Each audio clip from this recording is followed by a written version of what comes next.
नमस्कार, न्याय टीवी में आप सभी दर्शकों का स्वागत है। कोर्ट राउंडअप की खबरें अब विस्तार से। सुप्रीम कोर्ट ने सोमवार को तृणमूल कांग्रेस के नेता गोपाल सेठ द्वारा इलेक्ट्रॉनिक वोटिंग मशीनों में voter verifiable paper audit trail (VVPAT) के साथ वोटों की 100% वेरिफिकेशन की मांग वाली याचिका को खारिज कर दिया।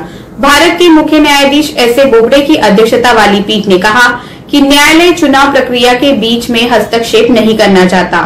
सेठ ने अपनी याचिका पर विचार करने के लिए कलकत्ता हाईकोर्ट के इनकार को चुनौती देते हुए सुप्रीम कोर्ट का दरवाजा खटखटाया था।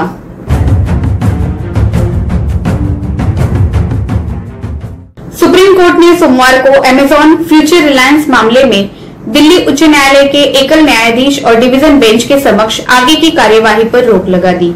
Justice R F. Nariman, justice B R. Gavai और जस्टिस ऋषिकेश रॉय की एक बेंच ने Amazon.com NV investment holdings LLC द्वारा दायर एक विशेष अनुमति याचिका में आदेश पारित किया। Amazon ने दिल्ली उच्च न्यायालय की एकल पीठ द्वारा पारित 22 मार्च के उस आदेश को चुनौती देते हुए सर्वोच्च न्यायालय में याचिका दाखिल की थी, जिसमें रिलायंस फ्यूचर डील को लेकर सिंगापुर ट्रिब्यूनल द्वारा पारित किए गए आपातकाल अवार्ड को मंजूरी दिए जाने के एकल पीठ के फैसले पर रोक लगा दी थी।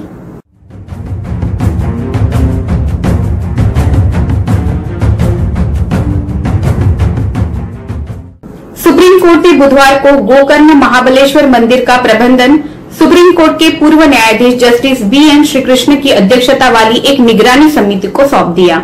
न्यायालय के कर्नाटक उच्च न्यायालय के 2018 के फैसले को चुनौती देते हुए दायर अपील में अंतरिम आदेश पारित किया, जिसने गोकर्ण के महाबलेश्वर मंदिर के प्रबंधन को रामचंद्रपुरा मठ को सौंपने से सरकार के आदेश को रद्द कर दिया था। सीजेआई बोबडे, न्यायमूर्ति बोपन्ना और न्यायमूर्ति रामा सुब्रमण्यम की 3 न्यायाधीश पीठ ने कहा कि उच्चतम न्यायालय द्वारा पूर्व में पारित सभी अंतरिम आदेशों के संशोधन में गोकर्ण महाबलेश्वर मंदिर न्यायमूर्ति बी.एन. श्रीकृष्ण की अध्यक्षता में निगरानी समिति के अधीन काम करेगा।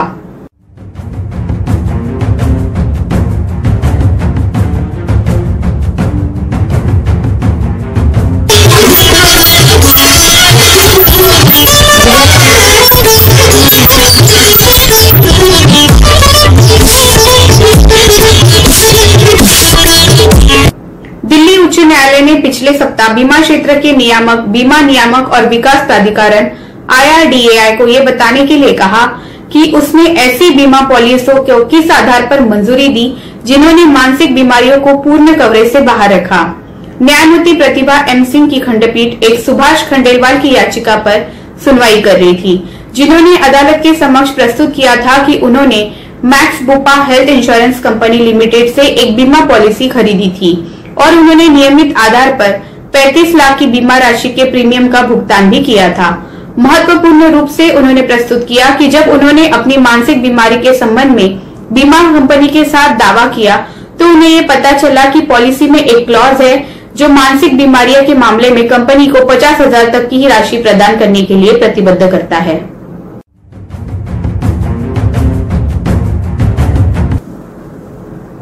सुप्रीम कोर्ट ने इलाहाबाद हाईकोर्ट के उस आदेश के खिलाफ याचिका दायर की गई है जिसमें कोविड-19 मामलों की बढ़ती संख्या के बीच उत्तर प्रदेश ग्राम पंचायत राज चुनाव को जारी रखने की अनुमति दी गई है। याचिका में कहा गया है, ये बताना प्रासंगिक है कि 16 अप्रैल 2021 तक उत्तर प्रदेश राज्य हर दिन कोविड-19 मामलों के मामले में हर दिन उच्चतम रिकॉर्ड तोड़ता हुआ दिखाई दे रहा है। इस उछाल ने सार्वजनिक जीवन को पूरी तरह से पंगु बना दिया है और सारी चिकित्सा सहायता प्रणाली पूर्ण संतृप्ति के स्तर पर पहुंच गई है।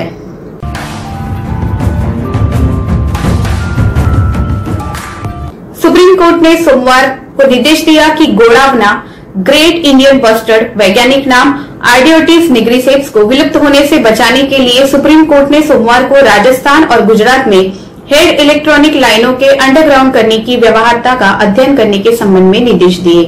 ओवरहेड पावर लाइनों के अंडरग्राउंडिंग की व्यवहार्यता की जांच के लिए एक उच्च स्तरीय समिति का गठन किया गया है। सुप्रीम कोर्ट ने आदेश दिया कि समिति की सिफारिशों को बिजली जनरेटर और अन्य हितधारकों को द्वारा लागू किया जाएगा। मुख्य न्यायाधीश एस.ए. Bobde, justice S. बोपन्ना और जस्टिस वी. रामा सुब्रमण्यम की पीठ ने MK रंजीत सिंह और अन्य बनाम यूनियन ऑफ इंडिया के मामले में ये आदेश पारित किया।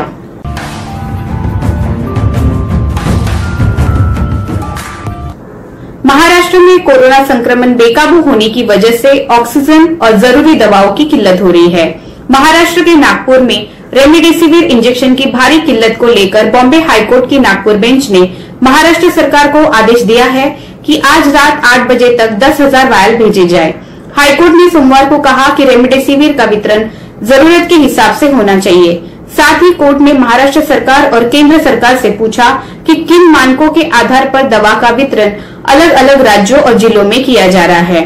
जस्टिस सुनील शुक्रे और SS मोदक की डिवीजन बेंच ने कहा कि यदि भारत में कुल कोरोना केसों में महाराष्ट्र की हिस्सेदारी 40% है, तो रेमडेसिविर का वितरण भी राज्य को उसी अनुपात में होना चाहिए।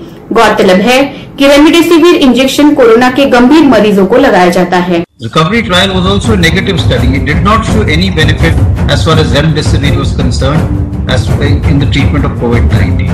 So it's important to understand that remdesivir is not the magic bullet and it is not a drug which is decreasing mortality.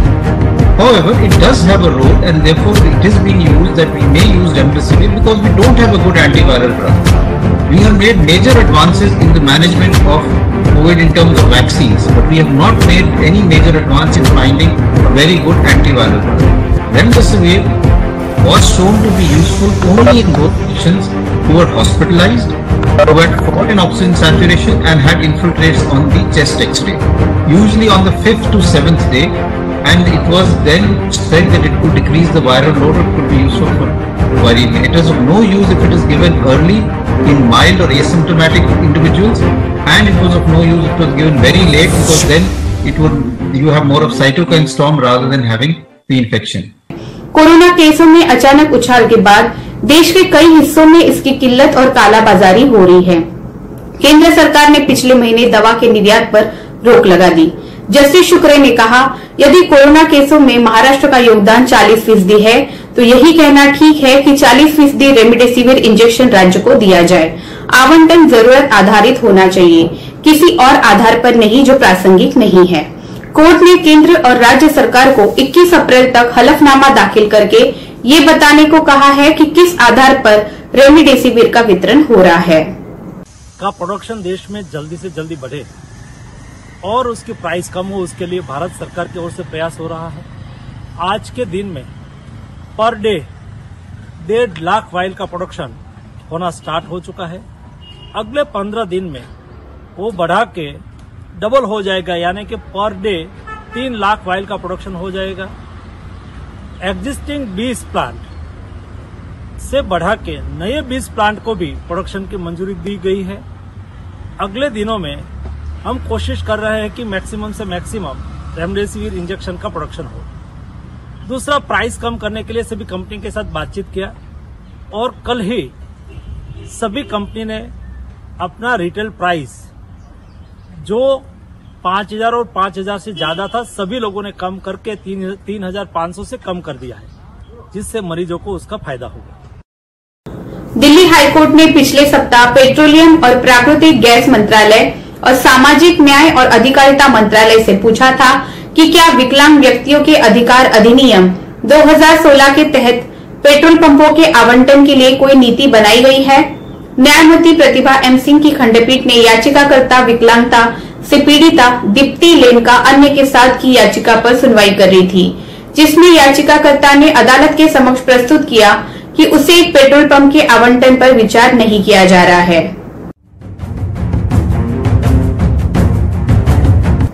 Calcutta high court ने सुधागृह में मौजूद मानसिक रूप से बीमार गैर अपराधी व्यक्तियों की दुर्दशा से संबंधित मुद्दों पर विचार करते हुए सुधागृह में मौजूद मानसिक रूप से बीमार गैर अपराधियों अंडर ट्रायल का विवरण मांगा है।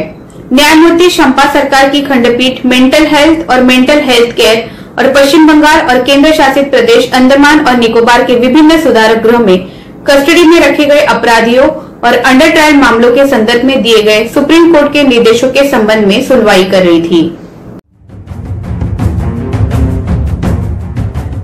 कर्नाटक हाईकोर्ट ने शनिवार को राज्य सरकार के मुख्य सचिव को राज्य के 7 निहित संपत्ति सहित सार्वजनिक स्थानों पर मंदिर, चर्च, मस्जिद, गुरुद्वारा आदि के अनधिकृत निर्माण को रोकने के लिए उठाए गए कदमों पर एक हलफनामा दायर करने का निर्देश दिया।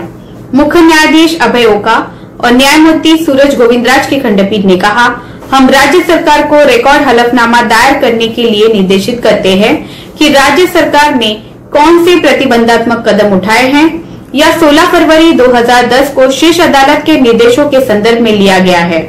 राज्य के साथ निहित संपत्ति सहित सार्वजनिक स्थानों पर मंदिर, चर्च, मस्जिद, गुरुद्वारा आदि के नाम पर अनधिकृत निर्माण नहीं किया गया है।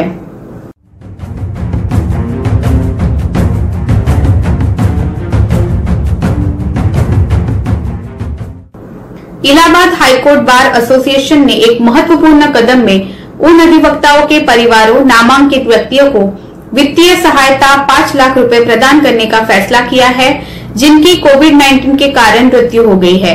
ये ध्यान दिया जा सकता है कि बार एसोसिएशन उन सभी अधिवक्ताओं के आश्रितों या नामितों को 5 लाख रुपए की वित्तीय सहायता प्रदान करेगा, जिनकी मृत्यु 1 अप्रैल 2021 के बाद हुई है।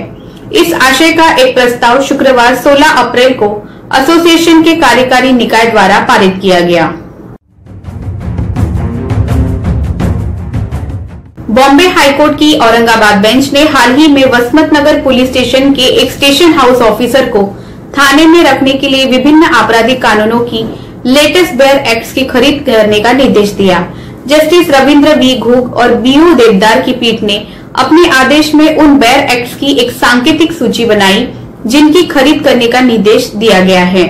आदेश में कहा गया, हमारा विचार है कि स्टेशन हाउस ऑफिसर को भारतीय दंड संहिता, आपराधिक प्रक्रिया संहिता, साक्ष्य अधिनियम, अनुसूचित जाति और अनुसूचित जनजाति अत्याचार निवारण अधिनियम 1979, यौन अपराध से बच्चों का संरक्षण अधिनियम 2012 पोक्सो, आतंकवाद निरोधक अधिनियम 2002 पोटा, महाराष्ट्र नियंत्रण संगठित अपराध अधिनियम 1999, MPDA 1981, घरेलू हिंसा अधिनियम 2005 जैसे आपराधिक कानूनों की लेटेस्ट बेयर एक्ट्स को खरीदकर वसमत नगर ग्रामीण पुलिस स्टेशन में रखना चाहिए। फिलहाल बस इतना ही। अन्य खबरों के लिए जुड़े रहिए न्याय टीवी के साथ। नमस्कार।